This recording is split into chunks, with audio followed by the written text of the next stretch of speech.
Voyons maintenant comment visualiser et revoir les examens acquis avec le Keratron petit. Dans le logiciel, nous aurons la liste complète de toute la base de données et nous pourrons rechercher le patient par date, par ordre chronologique, par ordre alphabétique, éventuellement par opérateur ou même, si je sélectionne des filtres, par problème ou pathologie. En double-cliquant sur l'examen, je peux voir les images individuelles acquises. Celle avec le drapeau n'est pas la meilleure topographie. C'est simplement la première traitée pour cet œil. Dans ce cas, nous avons 4 topographies de l'œil droit. Si nous avions réalisé d'autres topographies pour l'œil gauche, la numéro 5 aurait également le drapeau.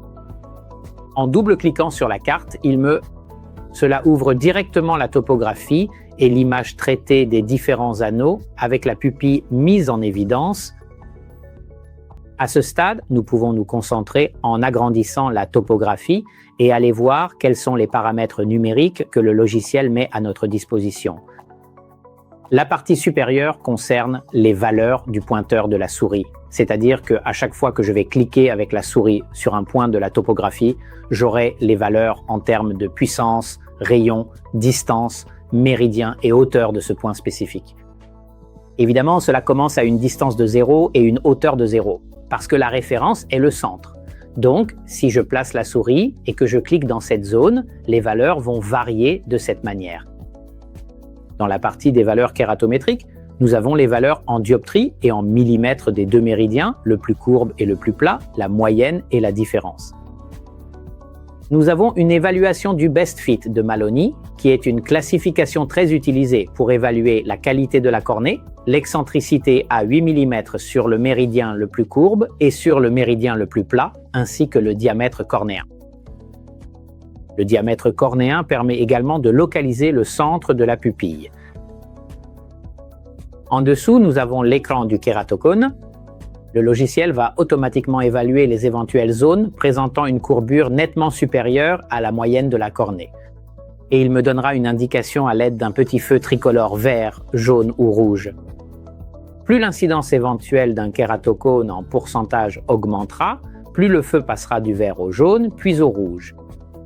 Cette fonction de dépistage du kératocone est également très utile pour évaluer une éventuelle modification cornéenne avant et après l'application. Elle ne doit pas être considérée comme exclusive au kératocone, mais aussi comme un indice de variation de la cornée. Pourquoi?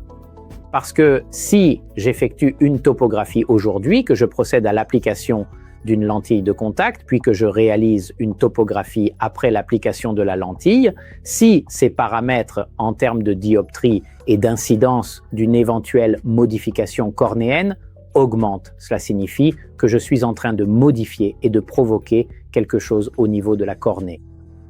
La question est alors, cette modification était-elle prévue, cornéenne ou non? Évidemment, s'il s'agit d'orthokératologie, il est normal de provoquer une modification cornéenne. Mais si l'on raisonne sur une topographie d'une application standard tout à fait normale, il faut garder ces valeurs à l'esprit.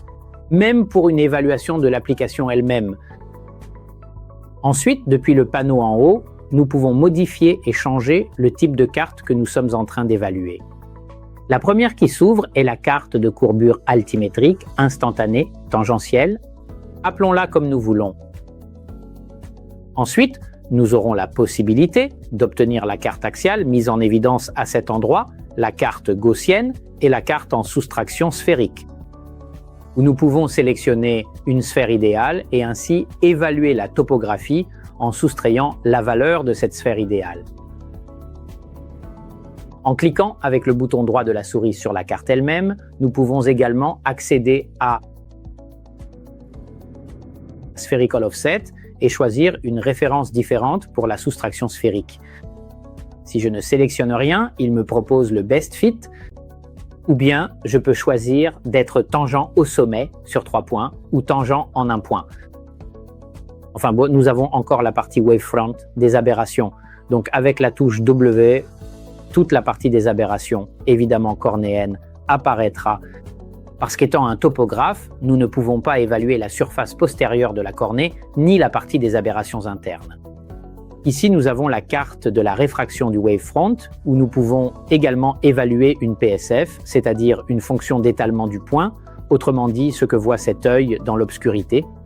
En termes visuels, avec ces aberrations, simuler une acuité visuelle, toujours avec ces aberrations, et aller évaluer, en les présentant également sous forme de résumé, les différentes aberrations d'ordre inférieur et supérieur, toujours au niveau cornéen de cet œil. Évidemment, nous pouvons aussi évaluer un autre type de taille de pupille qui va remoduler la valeur de l'aberration. Ensuite, nous avons d'autres boutons et fonctionnalités. Les plus importants sont l'impression que nous trouvons dans cette partie de l'écran, la carte différentielle, c'est-à-dire la possibilité d'avoir plusieurs topographies ouvertes du même œil à des dates différentes sur la page et de faire une soustraction, une différence entre les deux cartes, c'est-à-dire faire la première carte moins la seconde. Enfin, nous avons encore le panneau du profil 3D qui nous permet de visualiser pour une carte donnée, si nous avons ouvert la soustraction sphérique, le profil 3D même de la cornée. Enfin, avant d'évaluer la possibilité de changer le type d'échelle, nous avons d'autres boutons qui peuvent être personnalisés en fonction de l'interface avec des logiciels externes de contactologie.